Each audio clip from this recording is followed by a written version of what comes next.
Welcome back to CBM Calling. It is Friday afternoon. And on this Friday afternoon, we're going to close the loop on where we started last Friday afternoon with Gustavo. We talked about coffee. We talked about collective cup and the choices you can make around your coffee purchases and how that can make a difference to some of our programming in El Salvador. So today, I actually have two colleagues with me to talk a little bit more about the work that goes on in El Salvador that can be assisted through your coffee purchase. So, my friends, do you have your coffee in hand? Bruno and Kathleen in Guatemala? Hey, all right. And in Guatemala, you are on a significant lockdown. I was just hearing about that. And Louise, you are still locked down in Halifax. Is that right? That's correct, yeah. Pretty much, eh? All right. So, we're going to talk today about that work, and we're going to share a coffee, and we're hopefully going to get a couple of questions from the Facebook feed. So if you have a question, and I will ask a question of all three of you, how do you take your coffee? This is a deal breaker. So how Bruno? We take our coffee. Actually, a good friend of mine who's in the coffee business says, how you take your coffee, the best way is how you like it. And so we like it different ways. If we have a really high quality coffee, we're doing the pour over, which is how we made this coffee. So it's just, yeah. All right. Well, it's been ruined because we used to take our coffee any old way and it was perfectly acceptable. But after being exposed to our friends, both in Canada and El Salvador, with the coffee that we're tasting now from CBM, yeah, we're pretty picky. So it can be tough on home assignment, isn't it? When you come back and you're in church basements drinking after church coffee. Yeah, I know, right? Louise, how do you take your coffee? Well, I've had my fair share of church coffee as well. Yeah, at home I take it with cream, but I confess that during COVID-19, I put a little maple syrup in there. What? Very Canadian, wow. Right? Yeah. My goodness. Yeah. Wow. All right. Well, hopefully if you're tuning in on Facebook that you've got a coffee in hand that you enjoy. So let me begin the conversation then. In Guatemala, as you guys are locked down, we wanted to talk a little bit more about the partnership in El Salvador, and when we get back to visiting El Salvador. So, Bruno or Kathleen, you want to give us a little bit more of an introduction into the work in El Salvador and how that connects to Latrines and who our partner is, etc. The connection that we're going to talk about today is mostly around Enlace, which is one of the organizations we partner with, and we're going to talk about Latrines. That's part of the Enlace connection that we have. We also are partnered with two small Baptist denominations, the Association and the Federation of Baptists, and as well with Soucys, and that's why I have this cup. Soucys is not a church; it's an organization that networks with many churches, mostly does training and discipleship kind of work with those different churches. So that's kind of our connection. So actually, we have 4 different partners in El Salvador.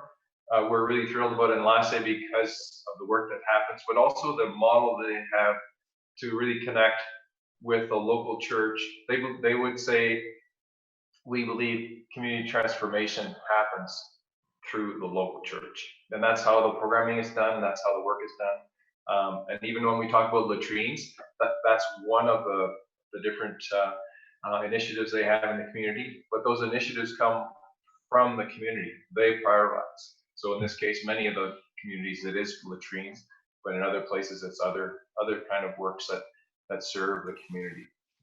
Mm-hmm.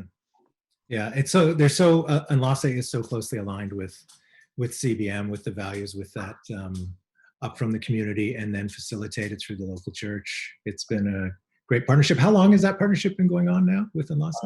This will be 4 years now.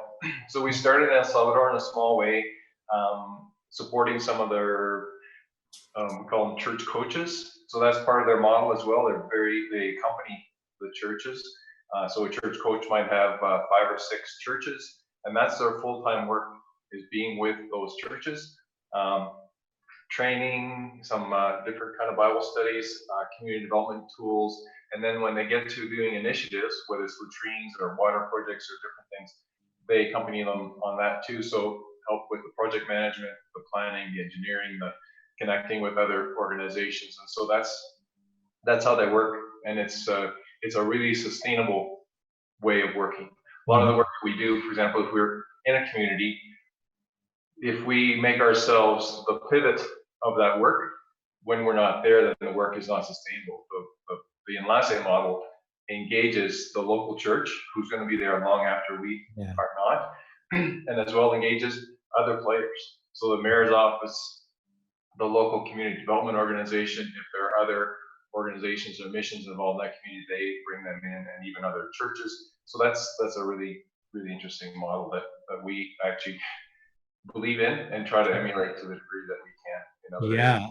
Yeah. And when you have the investment from those local stakeholders, then it's their project, right? Exactly. It's our assistance, but it's they feel the ownership for it. So I want to bring Louise in here. Louise was probably most recent person down in El Salvador who was working on a latrine project. Was that back in February, Louise? Is that right? Yeah, last day of February, just until the first week of March. Yeah, and you got home just in time, so you could get all locked down. Yeah. So you've seen what Bruno and has been talking about with the local church, and the local church taking ownership and being on the ground and actually literally getting your hands dirty and digging some latrines. What do you see on that individual level, like down on the ground like that when you're there? Yeah. Well, it was an incredible experience. Let me just say that first off. I spent about 9 or 10 months, I guess, promoting this project here in our churches in Canada. And it's not a difficult project to explain, of course. Everybody can understand the importance of having a safe and sanitary place to use the washroom. And I had a ton of fun traveling to our camps, to VBSs, to youth groups, to different churches to speak and talk about the project. And so it was just an incredible 9 or 10 months of doing this. But actually being in El Salvador and seeing the impact of this project was really significant in helping me understand just the whole initiative more. Yeah, we were able to go right into the communities, right into people's homes, and build alongside of church members and homeowners to build these latrines. And John's got a picture there for you of one of the latrines that we worked on. And this for me was really significant. I had, of course, talked in churches and shared this with kids and talked about, a little bit about how all of this works, but to actually see on the ground in communities what's actually happening. And so we've got a picture of a pit latrine, which is what is most commonly used. It's dug a few feet deep, not a lot of privacy. Your waste goes directly into the ground in a pit latrine. It lasts maybe a couple years, depending on how many people are using it, of course. In contrast to the composting latrine, which is what we were working on building, so much safer, so much more privacy and dignity given back to people. And of course, your waste is not going directly into the ground. In this picture, what you can't see, although you can see the contrast between the two latrines, what you can't see in the picture is that in this home, just about 20 feet away from the latrine is the family's well. It was actually built by hand. It took over 6 months to dig this well. It was built about 30 years ago. And it's just 20 feet from the pit latrine. So to stand on the property and to see that this family's waste is directly contaminating their water supply. And this has been the way for years and years. Yeah, I mean, I had talked about it for months, but to actually stand there and to see what was happening and to realize that's not okay. That's not okay that this is going on. Mm. Yeah, you were out on the road quite a bit, and I remember that. And I think I saw a picture of your kids with poop emojis on their heads. Yeah. So to go from just talking about it to actually getting getting to be on the ground there. So, Soucys, so as was mentioned with the latrines, like that's containing the waste and stopping it from going into the groundwater. So when that doesn't happen, what are the issues surrounding that for a family? Like what impacts does it have when you're using an open pit toilet that's been described? So before having the compost latrine, yeah. So what we found was, some of the things that surprised me, which I hadn't really thought about, was Louise mentions about having a safe place to use the bathroom when you think of privacy and all that sort of thing. But what happens when you have to go to the bathroom at night, or at a time when there are not many people around, and you've got to go off somewhere to find a place? So for girls in particular, being vulnerable, and parents being concerned for the safety of their kids, just by having to go and find a place to use the bathroom. So I think that was, one of the big issues, again, of having a proper bathroom, and then obviously the disease aspect, because that's a given that it's going to affect the health of the community. And that's one thing that, with respect to the Enlace model and how they work, because the community leaders themselves, this has already been identified as an issue through the community. Yeah. So actually, what are we talking cost-wise, Louise, when we get asked that a fair bit as to, what does it cost to replace a toilet or to put in a composting system like that? Yeah, so it's somewhere between $750 and $1,000 to build a composting latrine. And then that it's built into two parts. Tell me if I got this right. So there's one side gets used and then it gets capped off, and then the opposite side gets used and then it gets capped off. And so they're able to reutilize the waste as compost, obviously. Yeah, when we saw the first latrine, it sort of has the two, it looks like toilets inside of it that you would sit on. We thought, oh, this is really efficient. Like 2 people can go at once. You've got kids, that's great. There's no lineup for the bathroom 2 at once. But then we, of course, became educated and realized that you use one side, it fills up in about a year, and then you cap that and it turns into compost. And the back of the latrine, you just dig it out and your compost is there. And many of the people in the rural communities, of course, are involved in farming. And so the fertilizer is incredibly helpful. Mm-hmm. Mm-hmm. Now, when you were there, Louise, that was part of a scent trip. Scent, I guess if people don't know what scent is or scent refers to, that's our discipleship experience where you can go and take part with our partners in the work. So what you're describing was part of a scent trip. Is that correct? Mm-hmm. Yeah, it was a group from the One Conference here in Atlanta, Canada. Just an incredible team. Hello to any of them who are watching. Really great group of students and phenomenal leaders. It was just a joy to be with them. We had an excellent time. Yeah. Mm. Well, I'm just going to, you just mentioned that and it reminded me that we're watching who's on the call here with us. I'm going to shout out to Nancy Webb. Hello, Nancy. Nancy's at my church at Kingsway. Let me rhyme off a couple other names here for you guys on the call. Catherine Carcian-Schmidt, Michael Waddell, Adrian Gardner, ever faithfully tuning in, our colleague. Mike Waddell is here and he says he takes his coffee black and strong. And we say hello to Harun Yang. And okay. All right, so let's keep going with this scent experience. So Bruno and Kathleen, you have served with CBM for many years. First in Rwanda, is that correct? Is that where yeah. So over the years that you've been in Rwanda, in Bolivia, and now in Guatemala, El Salvador, you see a lot of church teams that come and get a chance to work alongside you and the local church there. What kind of transformation do you see from that experience for the church? Mm-hmm. Yeah, that's been a huge learning piece for us as well. And over the years, it's just become more and more committed and convicted about the impact that these trips have on the church. And but if I talk about it from the perspective of the receiving churches, so our host churches, whether that's in Africa, Guatemala, Bolivia, and just the impact of having the Canadian church visitors there.